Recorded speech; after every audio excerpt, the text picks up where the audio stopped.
Okay, here we are in For the People. This is the beginning of 1863 year. Concentration of forces, the Union basically rebuilding their armies. They can't do anything about the Army of the Missouri, but the rest of the armies are all flush. There just aren't any extra troops left. For the Confederates, they kind of had I don't know what to do with all my troops. I want some of them here in the Army of Mississippi, but I can't get them there. I took what I could from Arkansas. What it's going to do, though, is concentrating a force here at Tuscumbia in Alabama.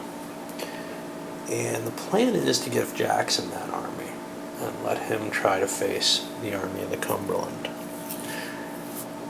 On the Union side, probably the biggest thing they picked up was Ulysses, who's clearly a great general for them. And they're going to want to demote McDowell. He's too useful to leave in place and take the penalty of bypassing McClellan. Poor McClellan. That's my plan, at least. And then start grinding in the East. Because right now, Kentucky looks like the fact that it fell to the Confederates has just made the game really, really difficult for the Union. The way the river line is devised in this, it's much harder to cross than, say, in the Victory Games version in their game covering the same topic. I mean, it's different games. There's no question. There is. I would say this is the only competition that game has, though. All right. Guess we'll start. So the Confederates slid Jackson over, and they intend to build an army here. But the Union played a campaign card, fired the Army of the Cumberland across here, knocking out the fort at Dover. They couldn't do that. Oops. Crap. Still screwing up the river lines, huh? Okay, well, they couldn't do that. They couldn't reach Dover. So they'll go into Kentucky and then down to Humboldt, Tennessee. And take that. Alright. Well, that's less violent than I thought. And the Cumberland gets a force back. Alright, so I heard there. But the Army of the Cumberland got moving and is now threatening the lines for the Army of Mississippi, as well as perhaps Jackson's new forming army. At the same time, Grant charged down and won a Battle of Manassas heavily, 5-3 losses. This is without any leader loss roll, actually. And the Army of Northern Virginia retreated all the way back to Richmond without fighting another round, because it was down to just a couple strength points.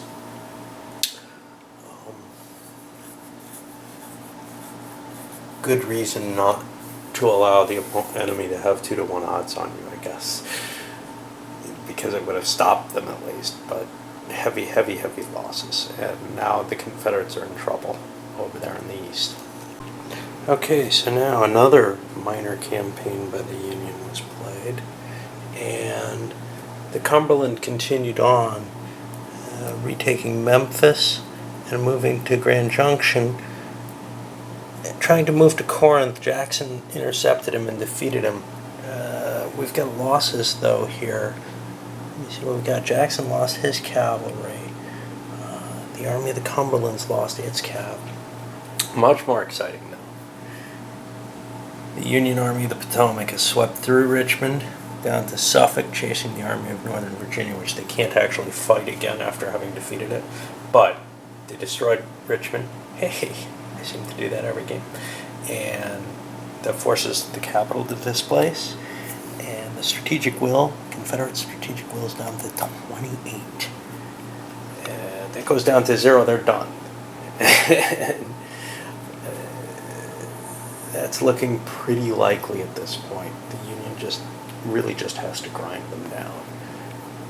I don't see much hope for the Confederacy anymore. Well, the Army of the Cumberland's been staggered by Lee's ability. He intercepted them and smashed them and then whipped around, cut them out of supply, hit them again, drove them up here.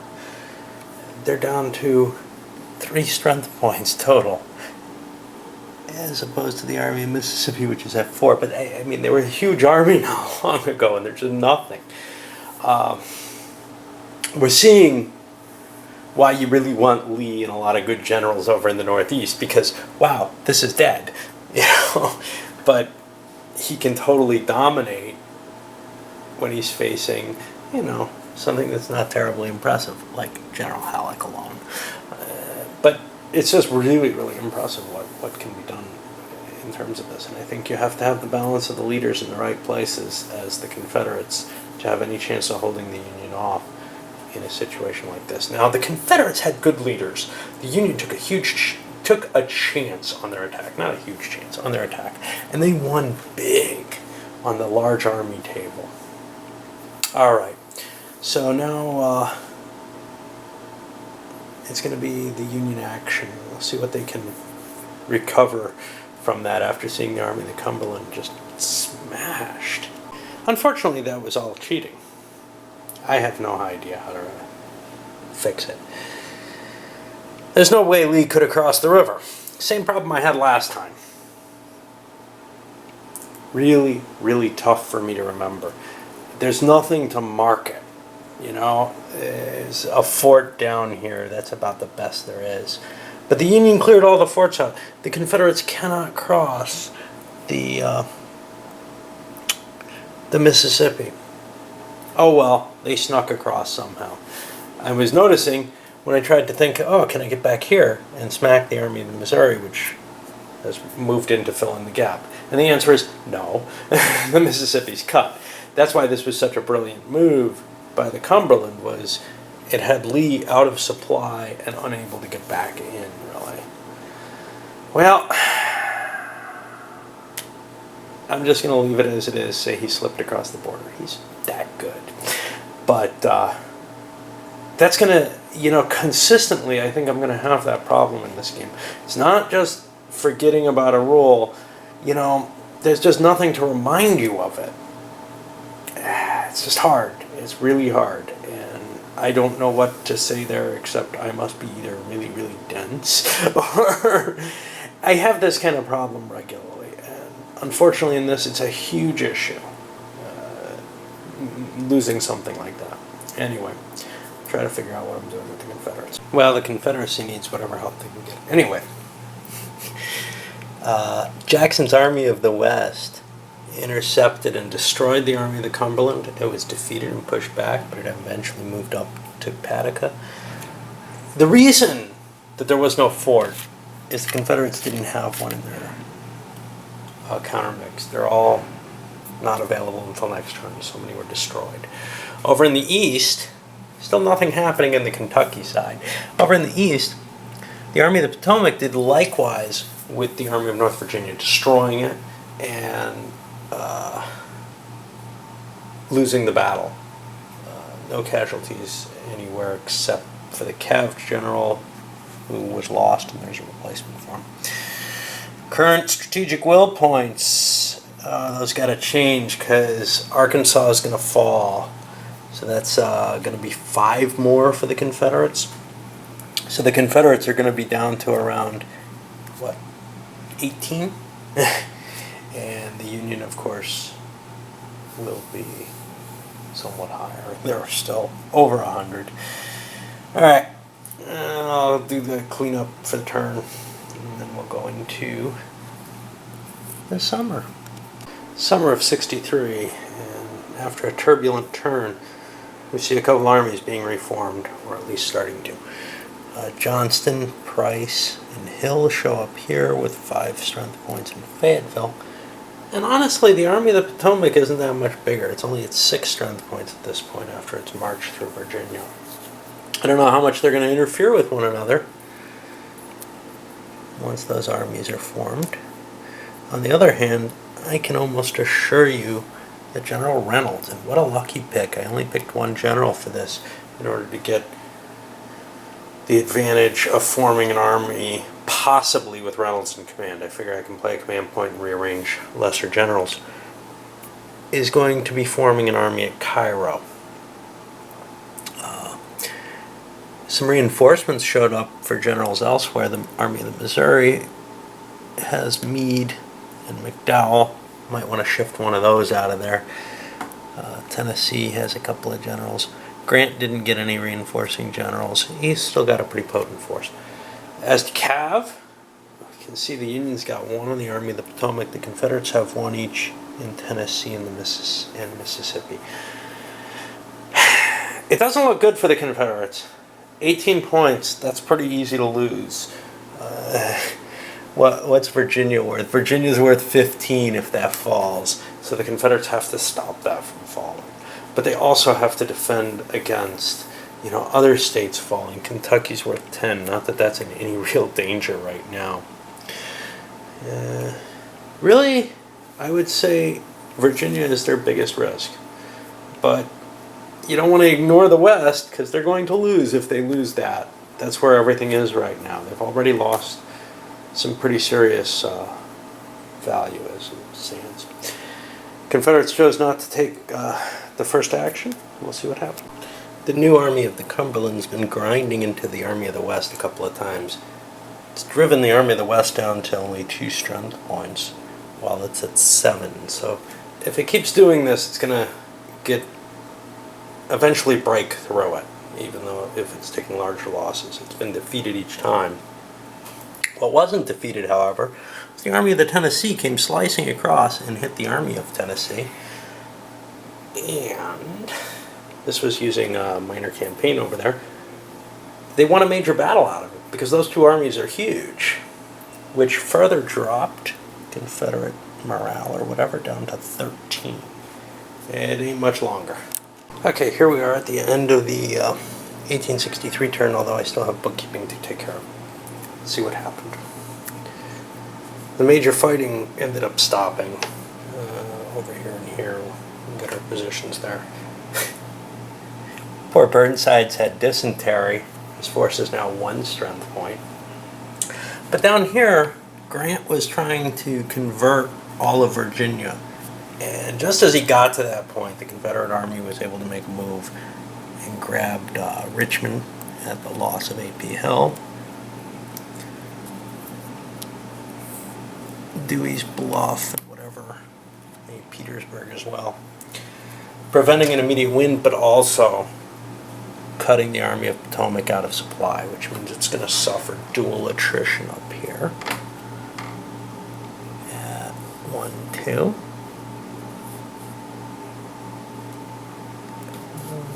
Let's see. Where will these go down? And yeah,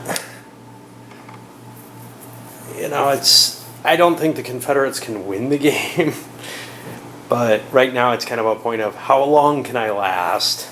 All right, on to this next turn. Nothing big converted. We're still at 13 strategic will for the Confederates. Of course, they would have lost if they lost Virginia. It's worth 15. So it was absolutely vital that they did that move. And that's why Grant took the shot.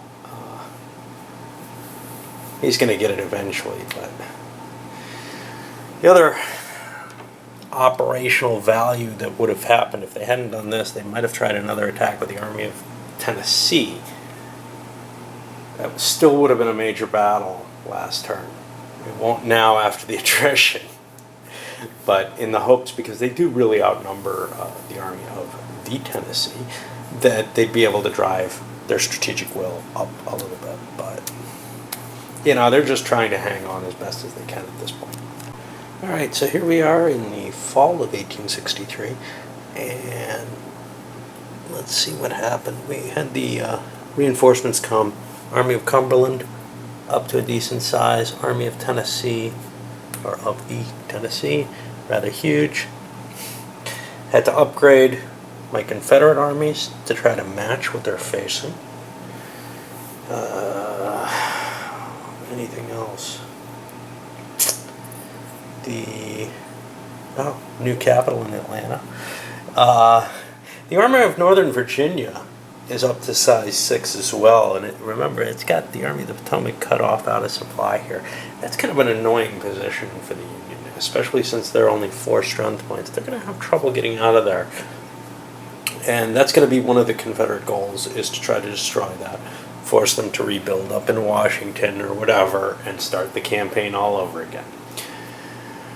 Alright, let's get going. Okay, so we're at the end of the fall 63 turn, and much of the effort was spent Grant and Johnson chasing each other around through here. There were a couple battles. Grant doesn't want to lose his army. He pulled back and grabbed the Shenandoah. 2, 4, 6, 7, 8, 9, 10, 11, 12, 13, 14. Damn it. He still failed. Virginia falls. It's game over. Confederates are at 16. Well, we'll play it out. I thought I had saved the Confederates by sweeping through. It's the only thing they could do. But instead, what do we have? Like I said, 2, 4, 6, 7, 8, 9, 10, 11, 12, 13. I don't know if this counts. 14. Okay, so no matter what, they've got 14 points. Virginia's going to fall. Another option had been to cut through here, Army of the Missouri. So what's going to happen here, we're going to see this, this is going to convert over. That's 15 points. They're already positive. They hit 0. It's over. They would have, I wanted to show that 16 was really enough. 15 was enough to kill 16. More than that, though, there's the 5-point strategic will loss because of the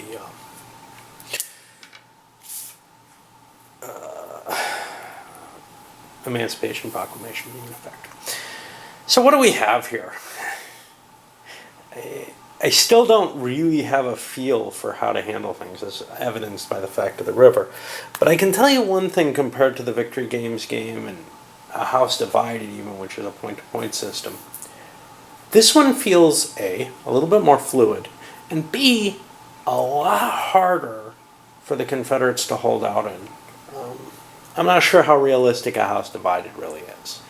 It gives you a nice little system for throwing some dice.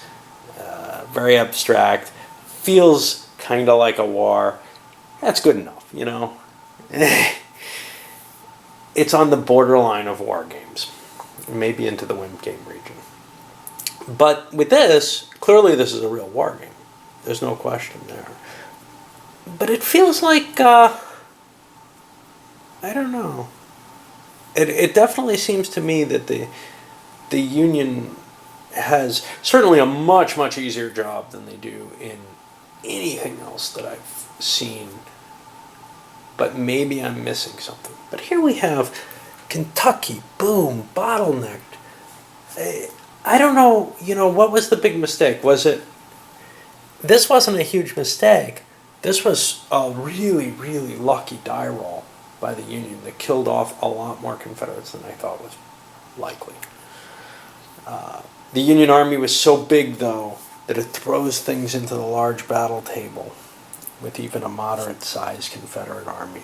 And I wasn't used to that table. I think maybe once you start seeing, if they can push me to that table, then I better be much stronger than I thought I was. But again and again, we've seen fights that are nowhere near, that are just as one-sided up here and here, that didn't break like that. So I really think that was a tremendously lucky break. I don't remember precisely what the rolls were, but the Confederates caused almost no damage. They were down in here. But the Union managed to do a 5-point hit. Pretty harsh, and then just charged forward. And I haven't seen something like that. But elsewhere, there's a lot more fluidity. The Confederates have a much harder time stopping the Union. And that's the point I was trying to make here. Even with Kentucky converted to a Confederate state, it was not difficult for the Union to push this to an end. And, you know, an end that was early, 63 instead of spring of 65, right?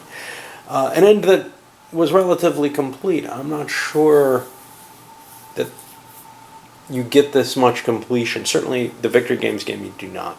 With this one, I'm not sure whether it's expected to go to 65. If it's not, with good players playing rather solidly, and I'm not saying I'm doing that at all, then I'm not sure it's a good simulation. You know? All right, I'll give some thoughts on this in a review, but I got mixed feelings about it. I enjoy it, but we'll see how this comes out.